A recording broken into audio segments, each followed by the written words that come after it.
I had put myself really at risk. I was in this town doing things that just, didn't quite fit anybody's idea about artists, and one so-called friend got me on the phone and referred to me as an ex-artist, and it just was like a stab to my heart, and I thought, what's going on here? But anyway, it was now Tuesday, before the conference was to start on Saturday. I still didn't know exactly what I was going to do, but I thought, as soon as I know who's going to be there, then I'll figure it all out, what I'm going to do. And I was just not paying any attention to myself. I hadn't combed my hair, I hadn't brushed my teeth that morning. I just put on some funky old clothes and went up to my office, which was at the other end of my studio, and was trying to figure all this out, and very nervous that I was going to make a total fool of myself in front of the whole town. You know, I just knew tons of people there, and was right at the edge. And my husband walked in to my studio, and I'm on the phone, and I said, no, I'm talking, and go away. But he kept standing there, and finally I hung up, and he said, I just got a call from my mother, and she's in Palo Alto, and they're coming right over. Palo Alto is 45 minutes from Santa Cruz. Oh my God, I went right into, oh my goodness, this is all mixed up here. All right, here's the psychological domain over here, and that's the creative domain. I went right into my head. One-way trip inside my head. Oh, what am I going to do? Oh my God. Oh no. Oh, the house. Oh my goodness, the refrigerator. There were rolls of dust meeting in the middle of the living room. The refrigerator was full of awful stuff. I mean, I hadn't cooked a decent meal in months or two, and there was paper littered on every surface in the whole house. And me. Now, when my mother-in-law came, I always cleaned the house really good, and I had flowers around, and I cooked up stuff I knew that she would like, and everything. And my mother-in-law, she walked in saying, so anyway, and then there would be no paragraphs and no periods, and she was just nonstop talking, and I would follow her around, and I would listen, and after a while, I couldn't think anymore. I could only hear her voice, and I was just, but she did stay but about 3 days, so it was never too bad. And this is not a woman I ever wanted to have a disagreement with. I mean, this is, I could tell you stories about her. I mean, she's, anyway, I had great pride in my whole marriage. I had never had a fight with this woman, and I intended to keep it that way, but how dare she? It's Tuesday. The conference is starting on Saturday. Oh no! No, it's not fair. Oh, it's not fair. How could you do this to me? Oh no! I don't even know what I'm going to do at the conference yet. How can I think with her in the house and the mess of the house? This is horrible. How dare she? Oh, the bitch. Oh, I'm going to make a fool of myself. The whole thing's going to collapse. I don't know what I'm going to do. Oh, I know what I'll do. I'll call my friend Meg. She's my best friend. She'll agree with me. Oh, her answering machine. Oh dear, oh dear. This is not fair. I wrote her 3 times. Oh dear, I've got a really problem. What am I going to do? Oh, maybe I could create a breakthrough. I know.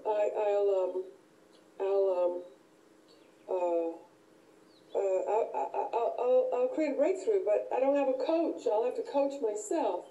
Let me see. Okay, now let's see. What do I do? Okay, first thing I got to do is I got to tell my stories. Oh, that's not hard. I wrote this woman 3 times and told her anytime but this time, and she comes this time. It's not fair, and I'm going to make a fool of myself. It's just, oh. And she's a bitch. That's my story. Come on, Beverly, you got to create a break. Oh, my Lord. She'll be here in 15 minutes. Okay, story. All right, so I have a story that my mother-in-law's a bitch. Oh. A story that my mother-in-law's a bitch. I have a story that this is a terrible time for her to come. I have a story that it's a terrible time for her to come. Oh. And I have a lot of evidence about her. I could tell you some stories.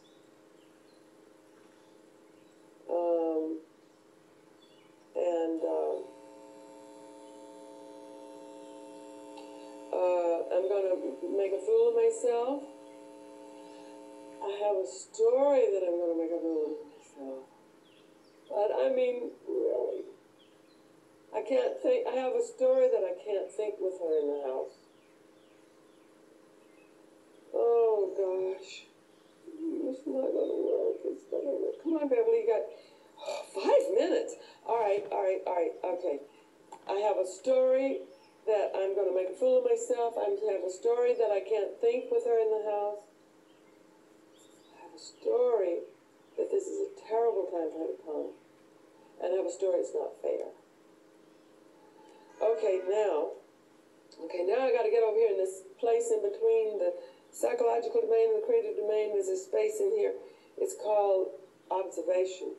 So I got to get over there now and observe myself telling my story. So, okay. But it's really true.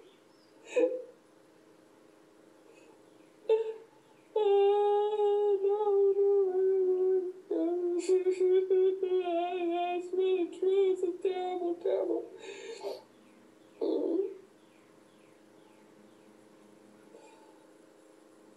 I have okay. Oh, I have a story that this is a terrible time for my mother-in-law to go. All right, I have a story that this is a terrible time for her to come. I made that up? Oh, okay. And I have a story that she's a bitch. She really is a bitch. I mean, you just don't know. Come on, get over here. Okay, I have a story that my mother-in-law's a bitch, and I have a story, I made it up, that this is a terrible time for her to come. I have a story that I'm gonna really make a fool of myself, and it's not gonna work, and this is, okay. All right, I made it all up. I made these stories up. Now let me see. Who am I being in these stories? Who am I being in these stories?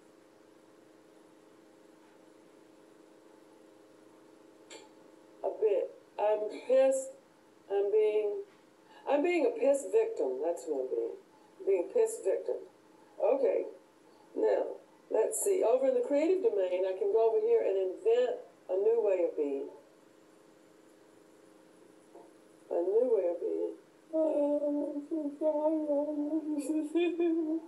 Okay, come on. Oh my gosh, she's late. Okay, come on. All right, who might I be? All right, who might I be? Who could I be? I got it. I'll be welcoming. All right, based on nothing, I'll be welcoming. And who else might I be? Never mind. I could be, oh, I know. I could hold this as the perfect time for her to come. I just can't see it play yet. Okay, so that was my stand. So I went back to my desk and I just got to work. And I made a deal with myself. As long as I keep my promise to be welcoming and hold this as a perfect time. Anything else goes. That was my deal with it. So then I got to work at my desk, and after a while, I heard the roar of her land yacht coming up the road. Roar. And then I heard the door slam and my husband down coming out of the lower veranda, and then I heard noises up in the driveway, and I said, okay, Beverly, it's my responsibility who I be. And Fernando Flores says that no matter what the circumstances, every human being under any circumstance, including solitary confinement and torture, has choice who they be relative in the setup, who we're being. So I said, okay, here she is. I'm welcoming. I am responsible for who I'm being. I'm being welcoming. So I went out. I heard the tippy of our high heels coming down the veranda. I went out, and there she was. Jimmy, so good to see you. So I hugged her really good, and I hugged her husband Les. Let's go down and have some tea. So we went down these back stairs down that into the kitchen.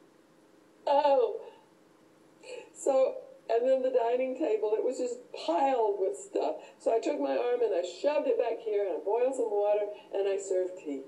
And we sat, and for about 20 minutes we visited, and they told us about their trip, and I told them about the artist conference. And then I said, well, I've got work to do. I'll see you later. So I left, and I went back to my office, and I sat down and I started figuring out, well, now let's see, what can we do first? And then after that, what would we do? Oh, and I just started working it. All started coming together, and I started making phone calls again. So after it was got to be about 8:30 at night, I was exhausted. So I thought, okay, here I go. So I started down the back stairs, and I got on the landing of that stairs, and I could hear something I didn't recognize. And so I opened the door, and I realized it was singing. My mother-in-law was singing. I'd never heard her sing before. She was standing with her back to me, stirring something on the stove. And I smelled it. Oh, it smelled good. I went on in the kitchen. The kitchen was clean. And I opened the door of the refrigerator. Not only was it clean, it was filled with groceries. I don't know where she put all my stuff on the table, but it was all cleared and set, and they had waited till 8:30 for me so that we could all eat together. And I had this huge breakthrough.